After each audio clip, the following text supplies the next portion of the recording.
Oh, all right.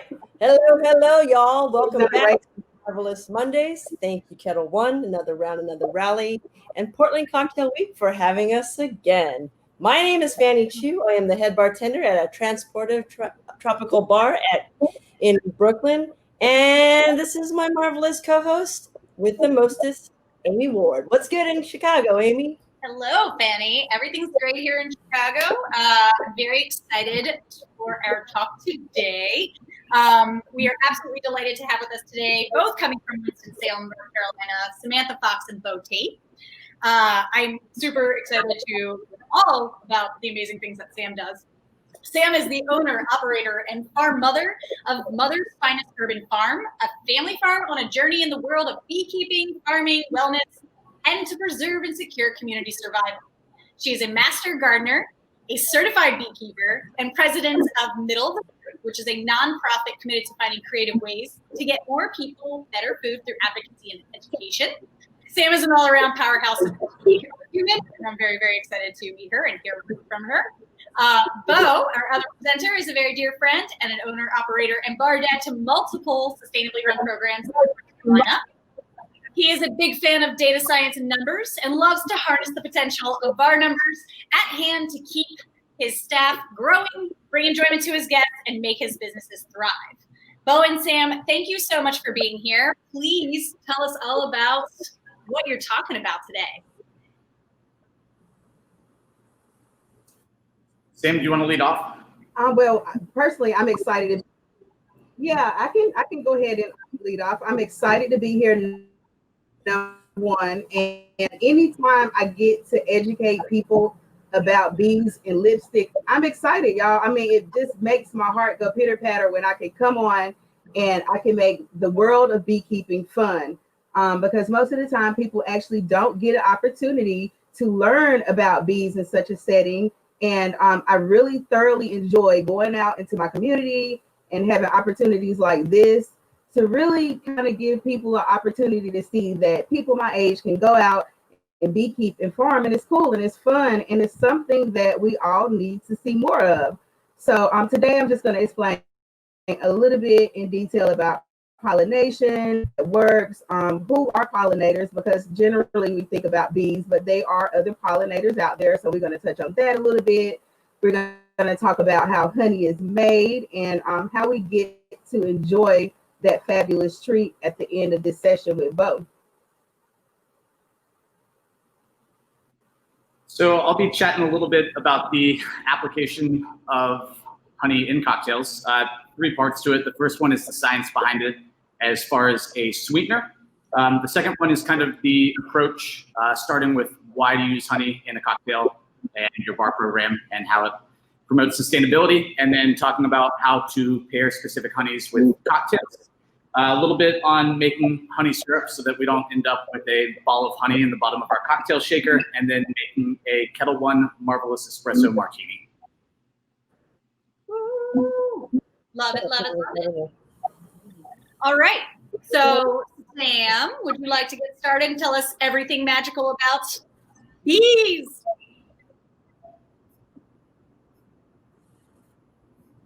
Sure. So I have put together a wonderful presentation for everybody to follow along with, and it has some pictures and some educational points to help us get a better understanding and walk away a little bit more educated about bees after this session. So let's go ahead and bring up those slides so we can get started, and feel free to ask any questions along the way. So of course, beekeepers have an important role in helping, number one, to protect pollinators and to preserve them. So always, if you can, support local beekeepers, and that's by tuning in to sessions like this, support them through their journey, because sometimes it can be a rough process with learning about bees. So number one, we need bees for pollination. So most of us think about that type of thing when we're planting our gardens and flowers, and we really sometimes don't know the process fully of what's going on behind the scenes. We just know we have bees, we have flowers, and we also have plants. So pollination is actually the act of transferring the pollen from grains from the male anther of the flower to the female stigma. So that's what's going on behind the scenes when we actually plant the flower. And the important part of why we need the bees is for their bodies to attach the pollen and transfer it to the flowers. So I tell my son that pollen is when bees can't keep it in their pants. And it's a funny joke. Everybody should be laughing now. But that's my way of breaking down pollination. And when you see pollen, then you pretty much got it after that. Pollen is when bees can't keep it in their pants. So that's the short term. So the process is one way to produce offspring are through seeds. Flowers are another tool that produce seeds as well. And we can go ahead and go to the next slide. So the flower makes up several different parts. It looks like a beautiful arrangement, and I just love looking at flowers and kind of relating them to different things that we can see, even as humans, as things we encounter daily. So the flower to me does look like a beautiful, dainty little lady. So the beautiful, dainty little lady has an anther, and that has the gametes. It has the stigma, which is the ovary and the eggs. And that is exactly where the pollen needs to be. It needs to go to the ovary and the eggs of the plant. So once the bees are able to stick the pollen to their bodies, they put the pollen, the male parts, into the plant, and voila, we have a beautiful plant baby that is going to provide us food, flowers, or beautify our yards. And we can go ahead and go to the next slide.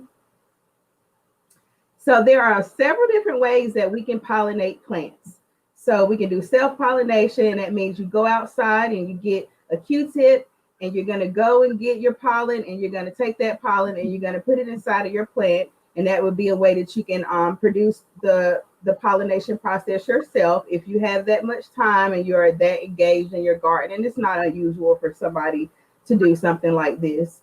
Cross-pollination, of course, would be when bees are able to go in and touch the plant and actually transfer the pollen themselves, which is generally we will call the natural way of pollination. But of course, like I said, it's not unheard of to self-pollinate a plant, and it's something that you might find yourself doing if you want more squash this year and you didn't include any type of pollinator plants to help you get the bees or butterflies or whatever you need to attract in order to pollinate them.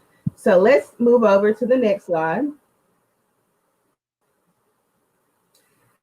So there are several different important pollinators in North Carolina.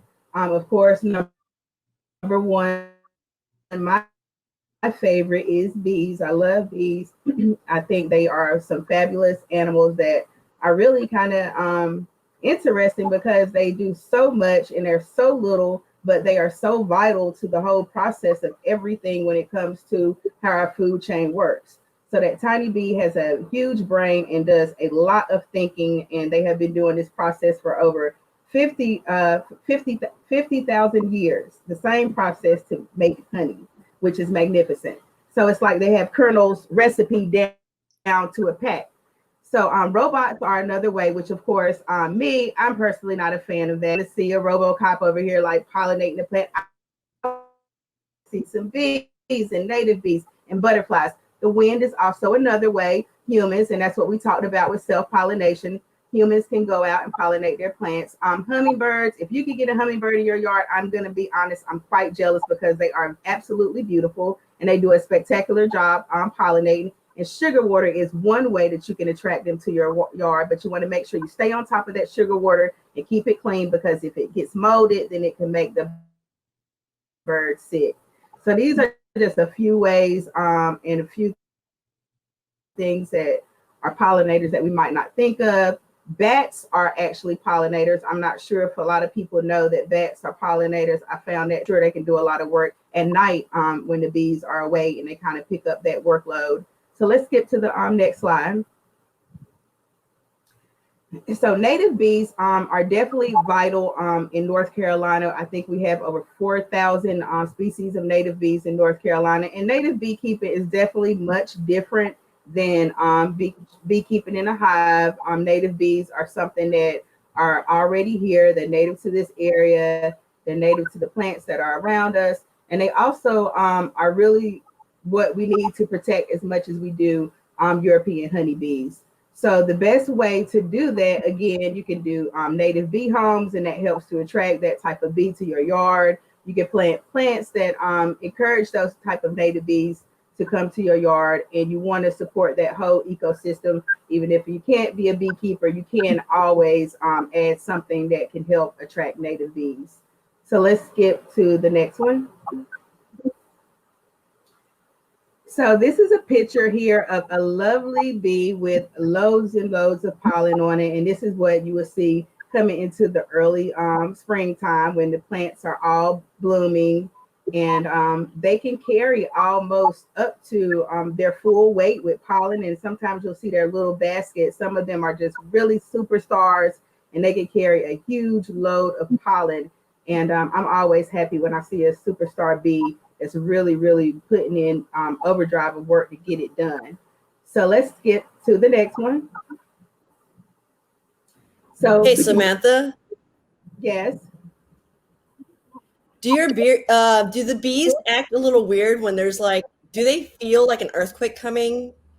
Well, I'm sure they're in touch with nature, because when it's getting ready to rain, then they know to go inside because they can't fly when it's raining. So I'm sure they're pretty much in tune with everything that's going on in terms of nature. And sometimes I do think I see them, they're like a little bit disoriented.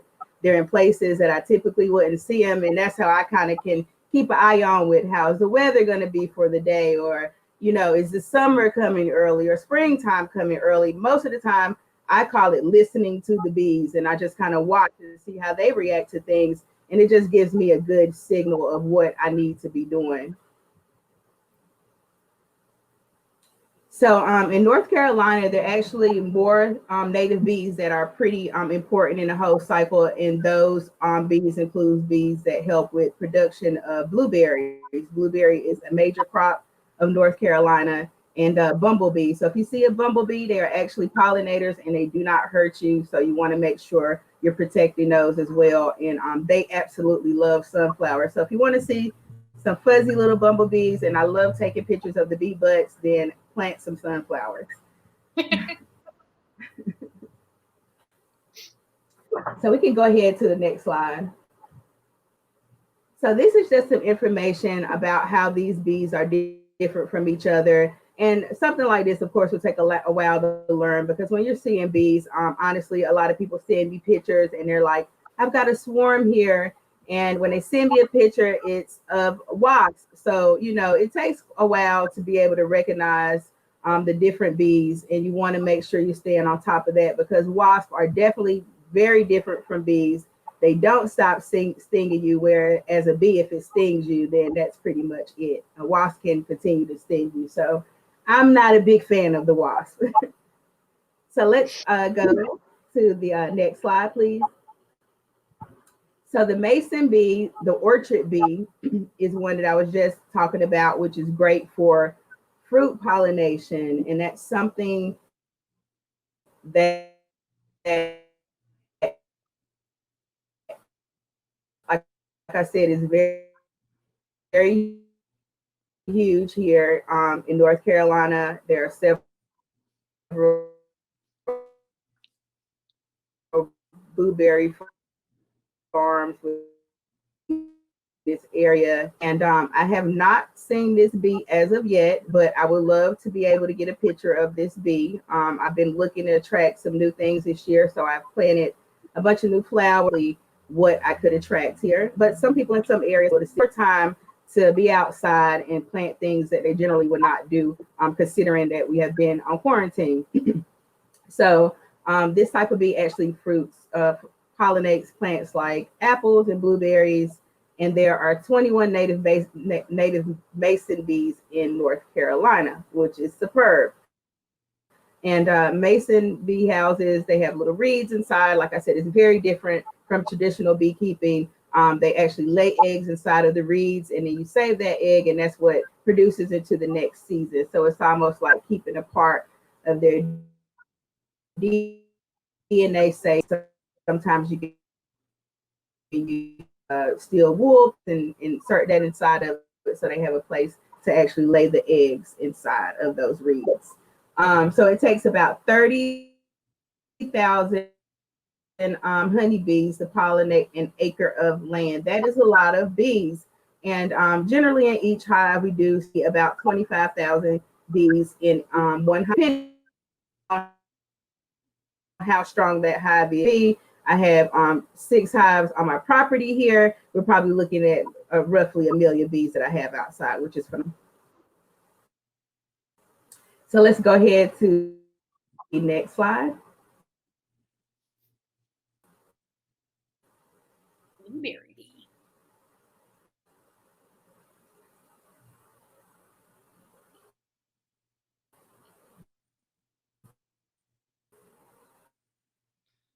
All right. Samantha, are you able to see the next slide? I can see it. Sam, are you still there? Yeah.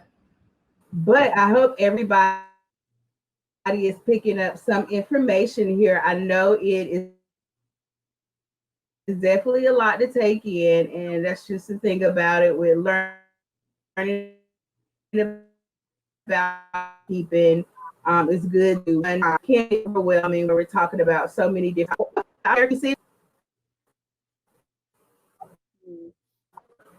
So the northeastern blueberry and blueberries about 3 years ago. My plant's phenomenal, and this is another bee that actually loves to attach to this flower. So I have been able to see some of this year, which is phenomenal, and I hope that I'm able to up my production with my blueberry bushes by seeing this here. So let's go ahead and skip to the next slide. So that's just another picture of the southeastern blueberry bee at work. Again, blueberries are a huge part of production agriculture in North Carolina. And we definitely need those blueberry bees to get out there and get those plants pollinated. And most people, of course, want to have bees for production because they want to get the most they can out of their crops. And bees are phenomenal at increasing that work and getting more of a crop anytime you have them. So any farm that has any type of crops growing would ideally want to include bees in their operation. So important for pollination of squash, cucumbers, and pumpkins. That's the squash bee. And like I said, there are so many different types of bees that we just absolutely have never even known about until you kind of dig deep and see that certain plants need certain types of bees to pollinate them, or they're more natural to one area than the next. So we can go ahead to the next slide.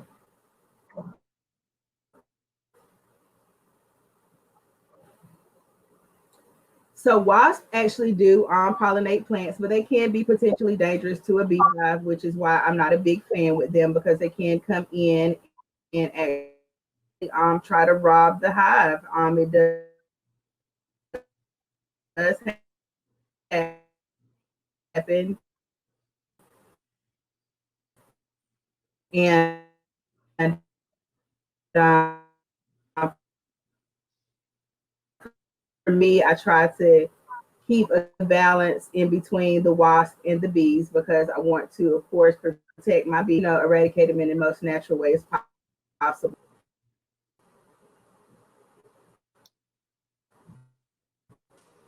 Samantha, we're having a little trouble hearing you. I was wondering, just so we can go that ahead and everything skip on runs to the smoothly, next one. would you mind just exiting from the live stream and coming back? I think that will make the difference. Appreciate you doing that.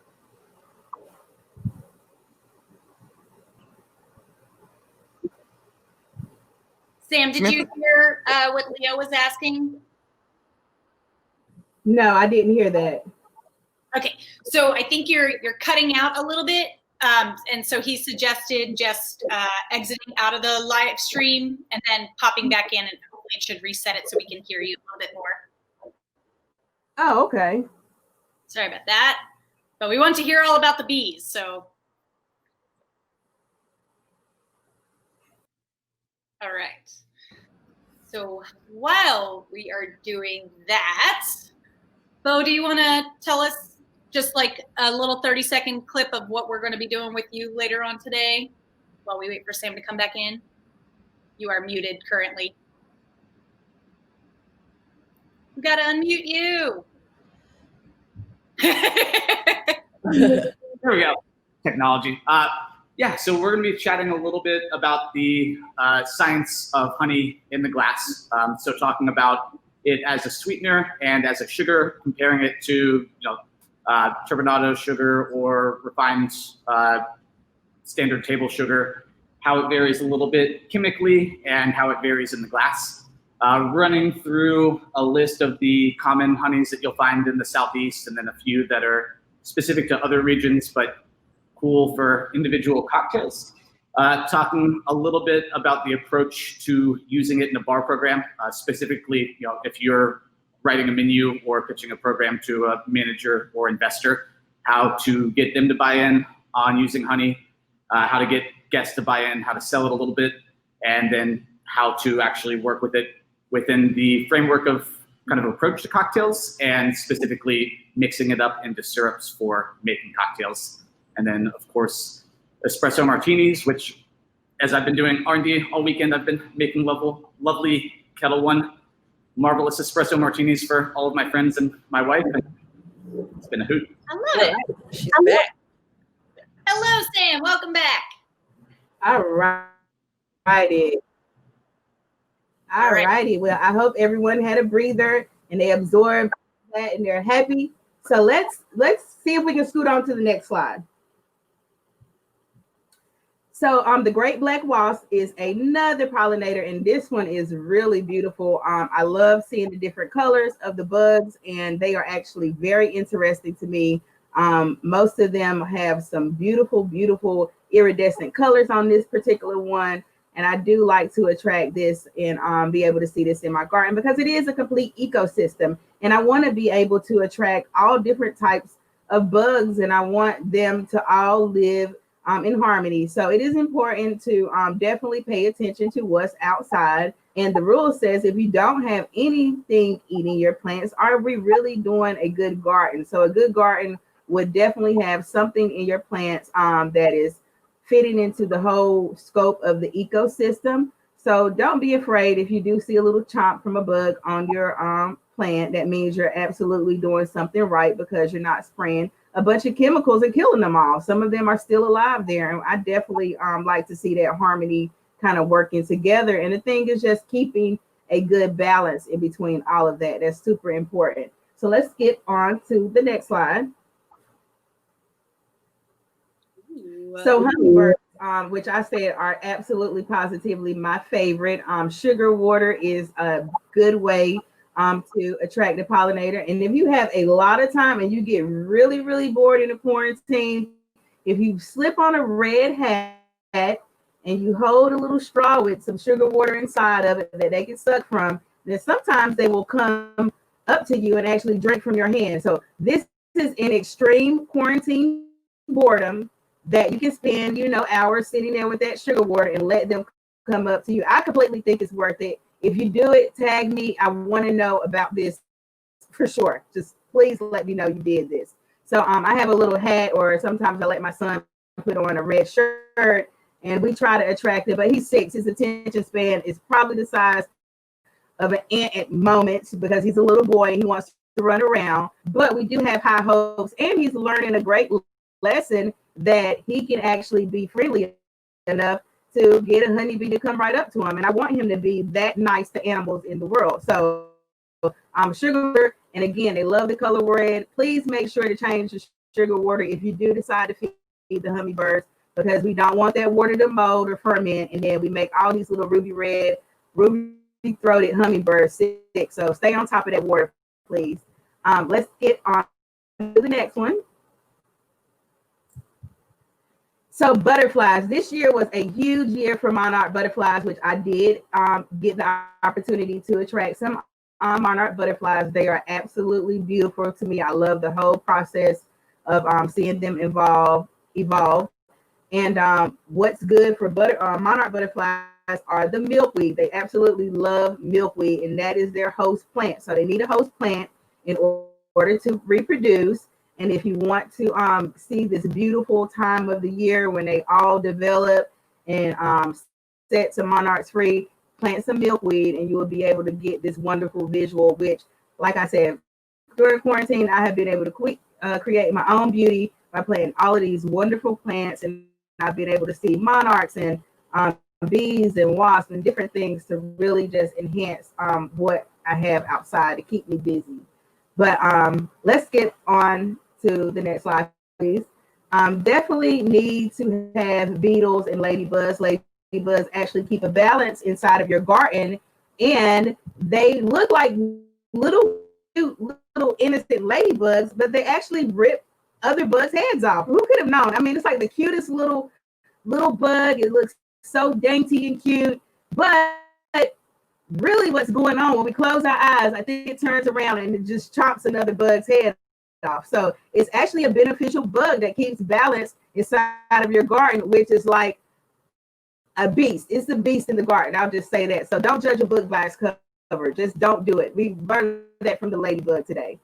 So carrying a load, I talked about how strong these bees are. They can carry a lot of weight in pollen. They can do some magnificent things in terms of loading those pollen baskets up and getting to work. I'm pretty impressed with what they do in terms of carrying such heavy loads and be so small. Leo, let's go on to the next slide, please. So hand pollination in a pear tree in China. Some people, like I said, humans actually can be pollinators. This is a very tedious task in terms of going out and hand pollinating each flower. Like I said, use the Q-tip, go to each one of those flowers and pollinate it by hand. But of course, all of these crops are essential to us. We need to have fruits and vegetables and grains and that type of thing. So in areas they are willing to go this far in terms of keeping their production going. Luckily, you know, we don't have to do a lot of that here, but it's something that is not a lot out of the question, and why we have to have a lot of respect for how our food is made, how it's processed, and the work that is involved into it. So whenever you're eating a bite of food or tasting that honey, you know, you want to just have respect for what it takes to actually produce that, or what it takes to put food on the table. So you can go to the next slide.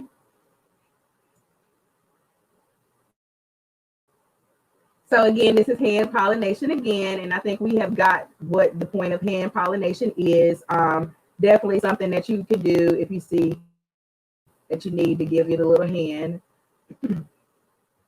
So robotic pollinators, of course, times are changing, and the way that we produce food is changing. And I definitely don't want to see this be the future, but it is possibilities that if we can't get out and support the bees enough, then we will have robotic pollinators. So let's just try to be active and responsible beekeepers, planting pollinators, and garden. So 1 in 3 bites of food, actually, it comes from pollinators. So when you chop on that food again, you got to really, really, really think about what it took for that food to actually be produced in terms of not only the bees, but the farmers who are working out and helping push that whole system along. So food chains are definitely important now more than ever. 75% of the world's leading food crops show increased fruit or seed set with animal pollination. So that lets us know that robots are really not the way it's supposed to be, how it's going now. So let's just try to be as active as we can to keep the system that is natural up to date. So pollinators are responsible for fruits, vegetables, coffee, chocolate, almonds, cotton, soybean, and canola. So everything that we like basically is responsible, pollinators are responsible for. So we can see the importance of all of that and why we need to be active in keeping beekeepers supported. So scoot on over to the next one. So fruits and seeds are a major part of diet for birds and animals. Sunflower seeds, they love it. They are chomping on mine outside, and I have not even harvested any of them. I've been allowing the birds to just kind of take all of them. And have their way with them, which they definitely enjoy all of them. And I don't really find it to be a nuisance. So I'm just supporting my environment by doing so. And pollinators themselves sometimes become food too. So it is a circle of life out there. And I think the Lion King gave us a big lesson about that. So I think we all are good there. So honeybees contribute to over $1.19 billion worth of crops in the U.S. And that's in 2010. So we can only imagine how that has changed, especially considering that we produce more food. If we have more people, we need more food. So other insects pollinated over $10 billion worth of crops. So it's a lot invested in all of this to make it all possible. The bees are definitely doing their work daily.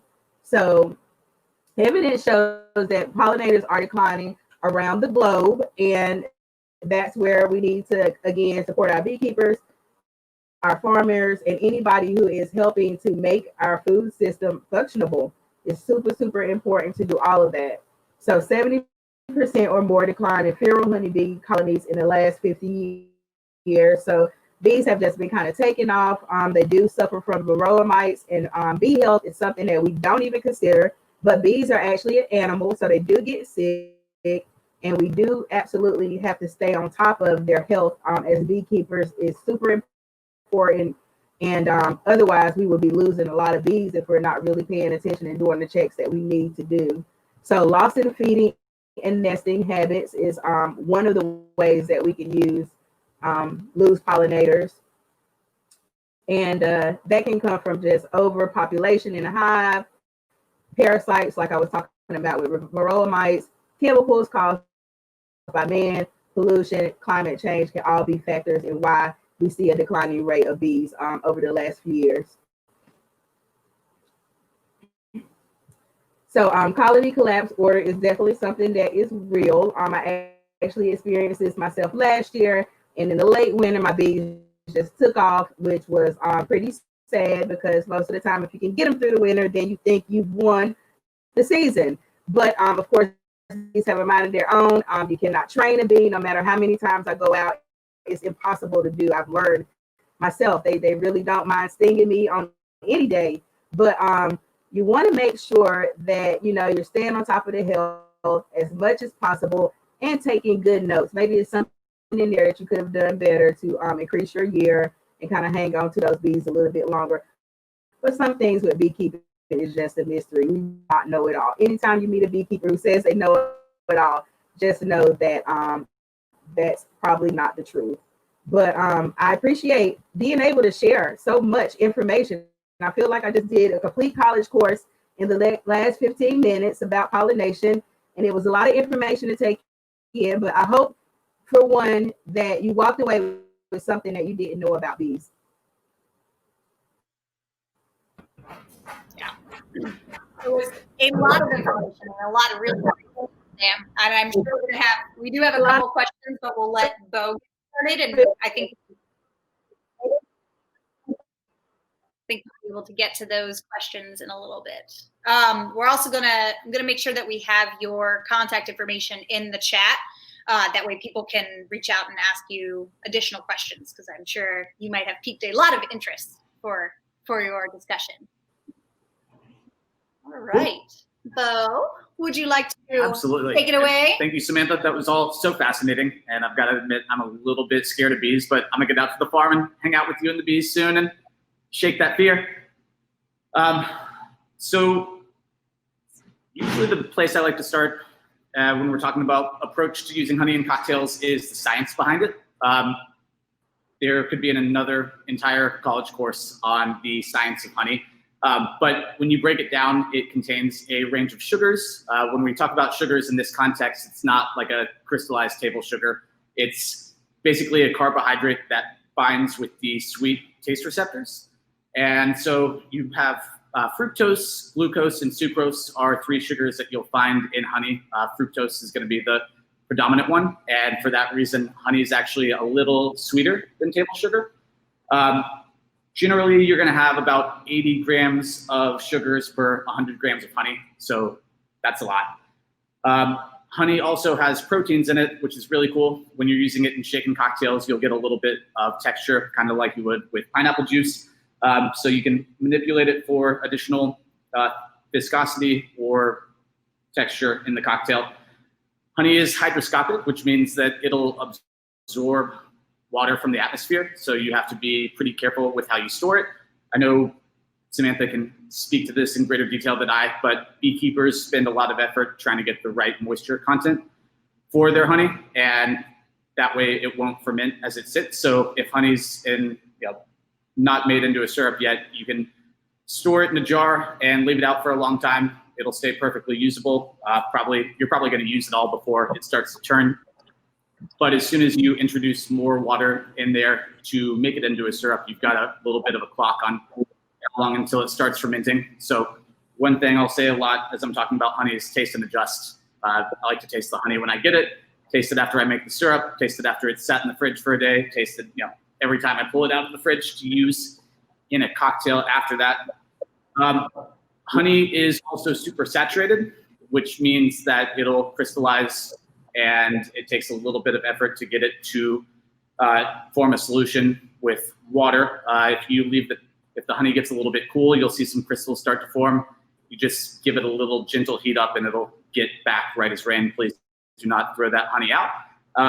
And also when you're making a honey syrup, you'll have to give it a little boost of heat to get it to fully incorporate with the water. Honey is also interesting. I mean, it's, as Samantha was explaining in great depth, it's really an agricultural product. So there's going to be a lot of variation depending on the season. Even I think bees from the same hive having the same floral sources might make a different color or a little bit different flavor of honey between the spring and the fall. So again, taste and adjust, like get to know what you're working with, and you can kind of modify your approach. One thing I noticed a lot is bar managers, bar owners, guests can all be a little bit standoffish about purchasing cocktails with honey in it. So as you're thinking about how to approach the bar program and honey's incorporation into it, there are a few tips and tricks. A lot of people are worried that when they order a cocktail with honey, it's going to be too sweet. I find that using dealer's choice cocktails or just talking a little bit more about how you're using the honey in that cocktail can kind of allay that fear and get people to step out and try something they might not otherwise. And for chatting with bar managers and bar owners about using it in the program, there are a few different things. One, it's a good ecological move. We talk about sustainability in bar programs a lot, and there are a number of what I'd call kind of defensive strategies where you're trying to mitigate the harm that you're causing. But I think this is one of the coolest because it's an offensive strategy. Not only are you reducing your carbon footprint, but you're actually like supporting local farmers and helping to build the environment at the same time. I also think that there's some cost benefit to using honey in cocktails because you've got a modifier and a sweetener all in one. So something else where you've got an expensive cordial and a table sugar that you've got to use, you can cut that out and just use honey. You're going to get a little bit more depth of flavor, and you're also going to get that sweetness. And while the honey might look a little bit pricey on its own, when you consider the alternative, you're actually making a good move. And if you can find a vodka sweet and sour cocktail, slip honey in there, and avoid that modifier, you're going to bolster the pour cost, which everybody loves. Approach-wise, also being a good host is important with honey. It's an animal product, so there are some vegans who choose not to partake, and there are actually some folks who have an allergy to the honey proteins. And so whenever you're listing it on a menu, just making sure that you're spelling out specifically that there is honey in there can help people to make informed decisions and not have allergic reactions, which is rad.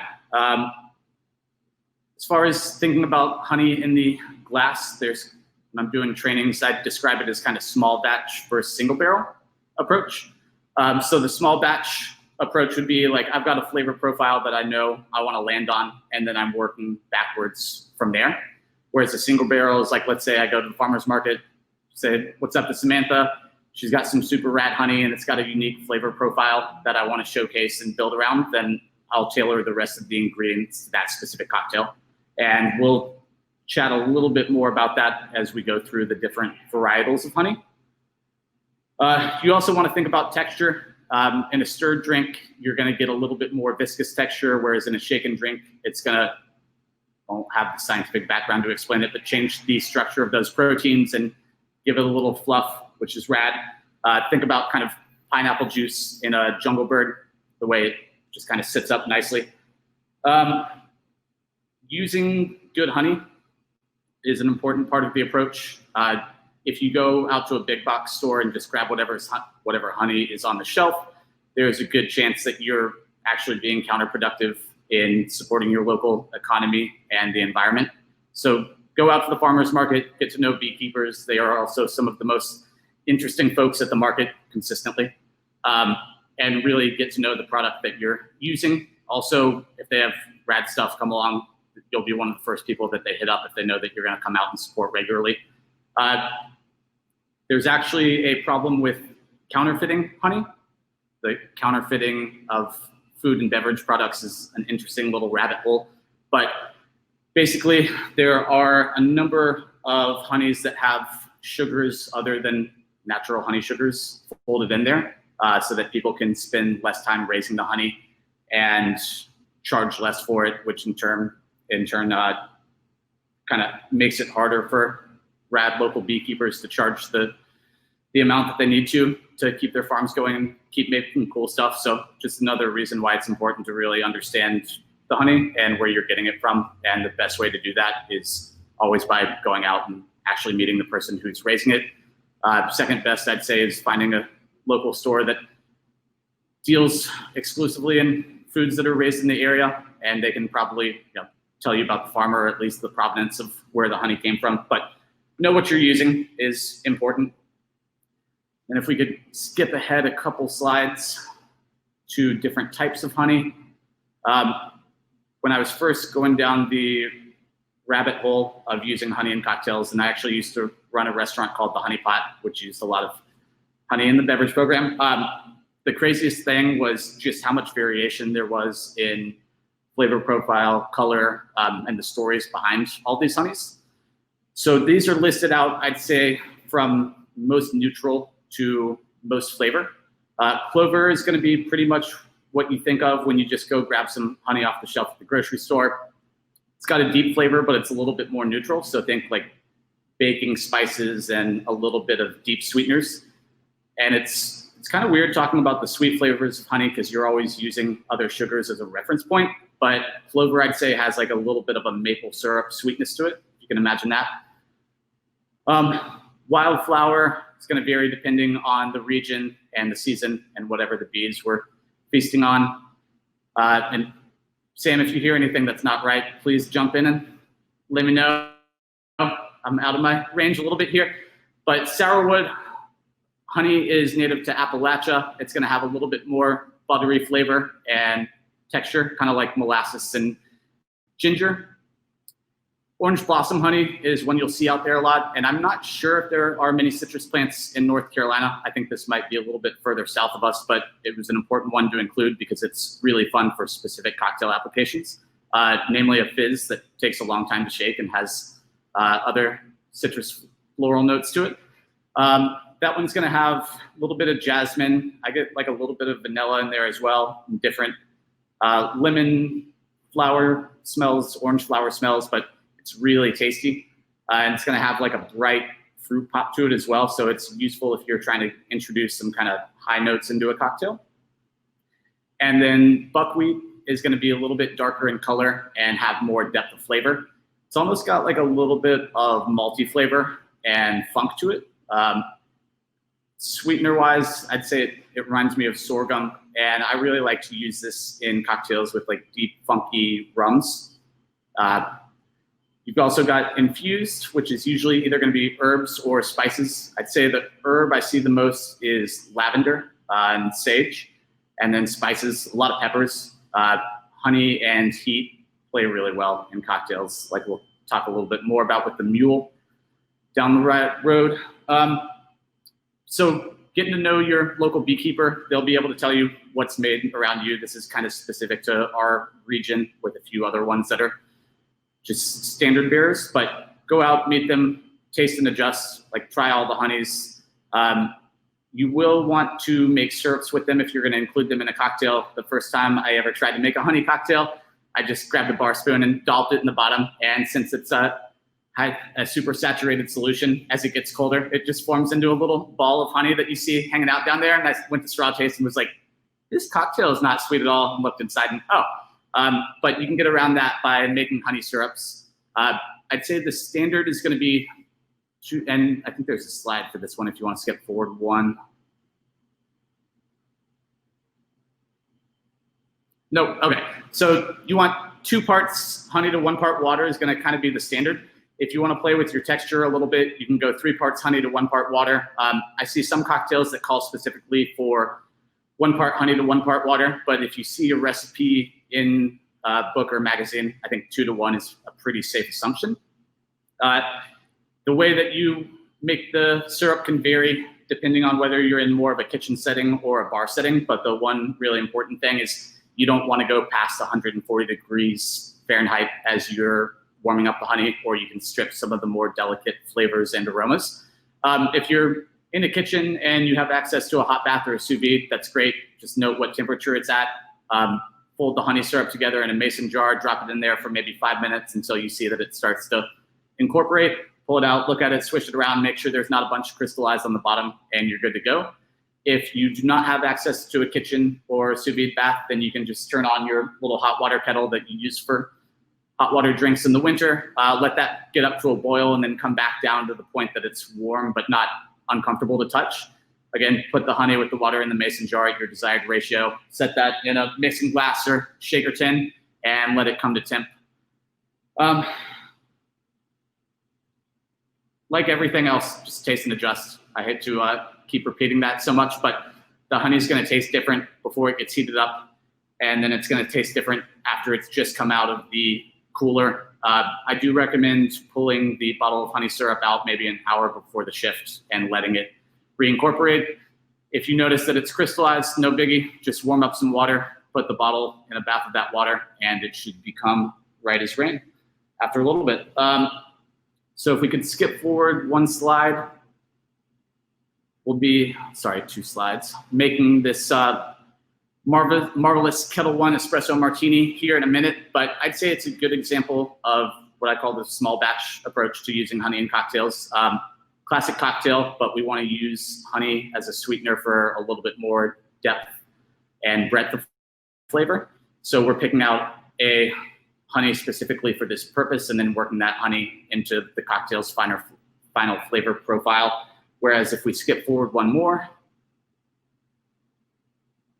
we've got this marvelous Kettle One Mule. And for this one, as I was playing around, Samantha had a rad pepper-infused honey, as I think Scotch bonnet. And I was like, oh, this spice would go really well with ginger. Let's try to work this into a mule. And so you're just trying to tailor the rest of the drink around that specific product, which is a cool way to give some shine to your farmers with anything, but especially with honey. And make sure to throw that shout out on the menu. But with that being said, let's make that marvelous Kettle One Espresso Martini. So I'm going to start off with 1.5 ounces of Kettle One.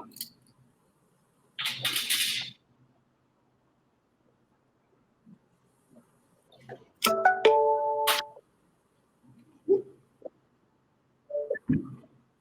going to do 1/2 ounce of honey syrup. And depending on how much caffeination you want, you can do anywhere from 3/4 to 1.25 ounces of coffee concentrate. This is Slingshot out of Raleigh.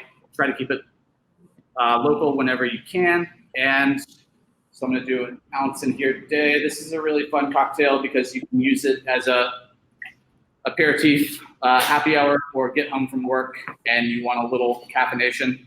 It's perfect. You can make it a little bit drier. You can also make a little post-dinner and sweeten it up a little bit more. So it's just a super versatile and also tasty cocktail. For this one, I did a 2-to-1 honey blend, and I believe it was Sourwood Honey that Samantha provided.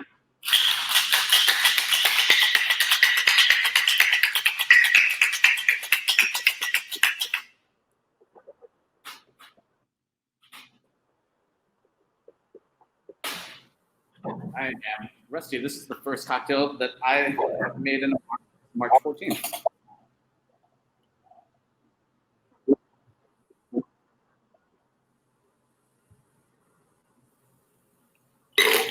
Looks like the kids still got it. Sometimes. So as you can see, beautiful color. The honey will give a little bit of like a deep, funky sweetness to it, but the coffee is still going to come through. And I really like the texture of kettle specifically for this cocktail. And then I just get a lemon peel, spread some oils over it, rub it on the bottom of the glass, and optionally you can throw some coffee beans in there. But you probably remarked this weekend, those coffee beans are not that fun to eat. That looks delicious. It's tasty. Awesome. That looks yummy. So that Both. We've got a couple of questions that have come through. I also have a question for you. So one of the questions we got was that the acacia honey was $10.99 for 340 grams. Is there another name for it? Farmers market?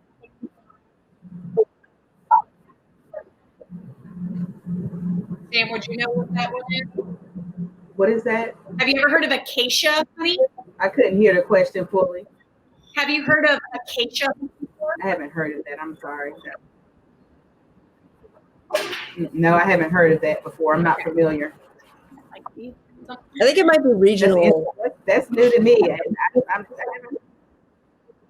Because we have it in New It York. might be regional, and I mean I've never heard of that before. What are some things that Does it have a lower sugar?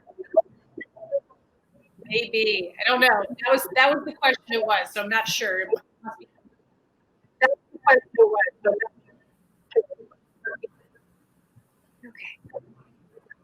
Okay. I have another question. What can we look for when we're going to purchase honey to make sure that it is produced ethically, responsibly? Like, how can we know that we're supporting somebody local that's doing the right thing, especially if we can't see them at a farmer's market? Like, that's probably the one way, but Yeah.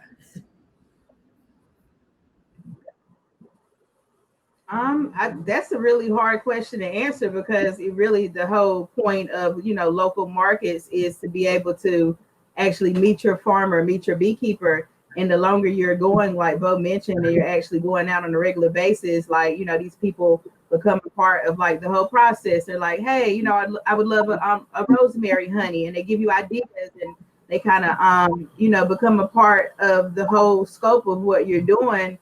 And so if you don't have a local farmers market, then maybe you have stores that actually support local vendors. It's a lot of markets now, or small stores that have a variety of products in them that come from local farmers.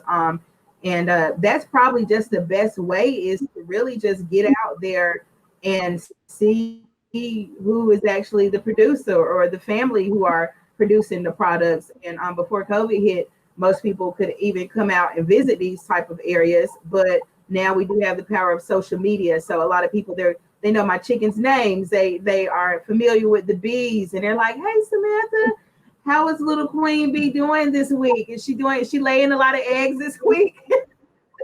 Oh. And that's really loving. And I'm like, yes, girl, you laid 20,000 this week. I'm a new mom. I'm a grandmom this week to 20,000 little bee babies. So you really just want to have that personal touch.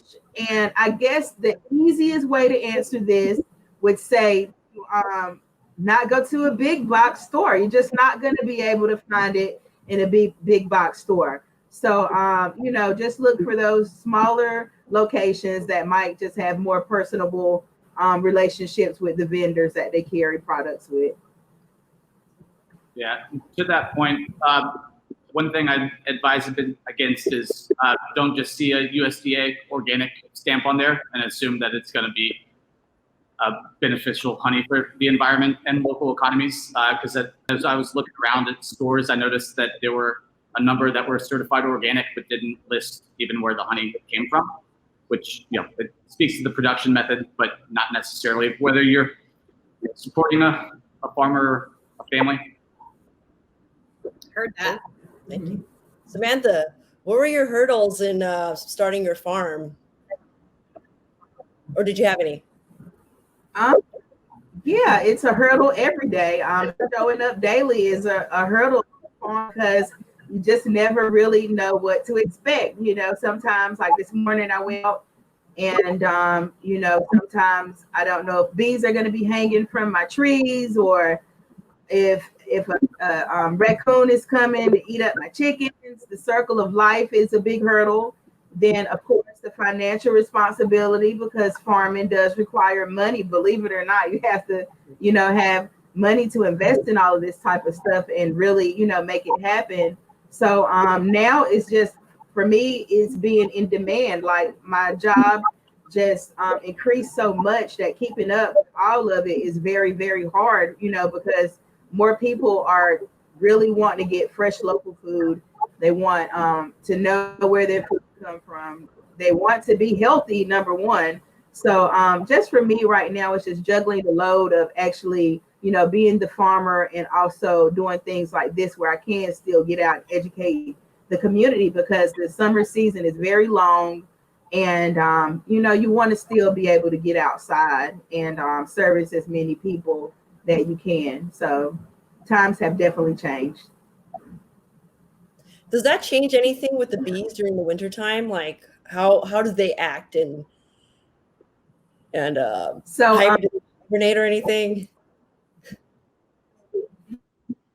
Yeah. So during the winter time, they do actually hibernate. Well, you can call it hibernation pretty much. They're not sleeping or anything like that, but you want to make sure you're leaving in enough food or honey for them to be able to eat over the winter time. And some people do supplemental feedings, which is something I'm doing right now because everything is pretty much gone in terms of what they can find to eat on their own and forage for. So during the wintertime, what they do actually is keep the hive warm. They keep it at a consistent temperature, and that goes at about 95 degrees inside of the hive. And they are so dedicated to the queen bee that they even detach their wings from their bodies and they flap them and they make a heater system. And I'm thinking that people just aren't as dedicated to me as I think they should be, because it blew me away that these bees had this much dedication to detach their wings from their body. And I'm rethinking a lot of my friends now. I really have been rethinking my friends since getting into returning. And I'm thinking they should go a little bit harder for me, But watch their wings, So pretty much staying warm is like a huge thing. Plus eating, you're going to make sure you're not taking all the honey out, at the end of the summer and leaving them no food, because then they would have nothing to eat, which would not be good. So mainly they're inside just keeping the queen warm, and they do actually come out. So when the temperature gets over around 54, 55 degrees, they come out and go to the bathroom. I do not know what type of bladder bees have, but believe it or not, they do not go to the bathroom until it reaches a certain temperature.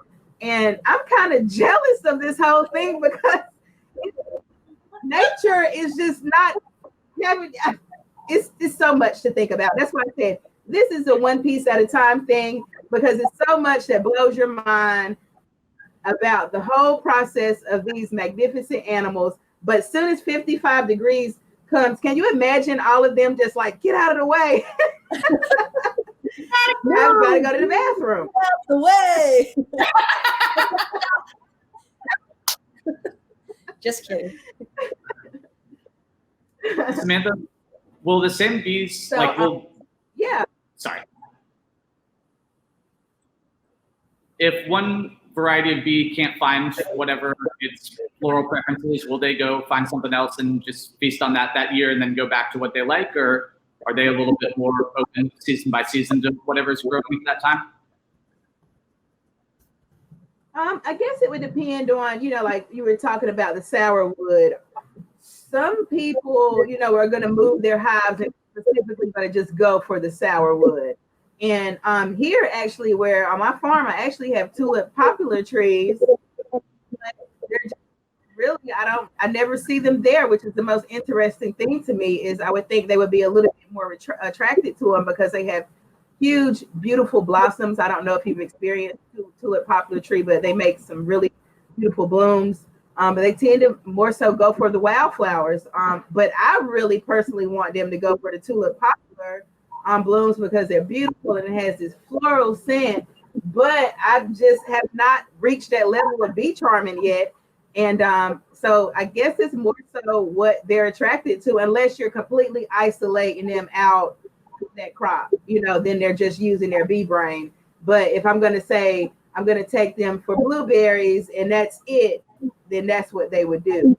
But when they have free range to do what bee brains do, then it sometimes you just don't know what that could be. Dope.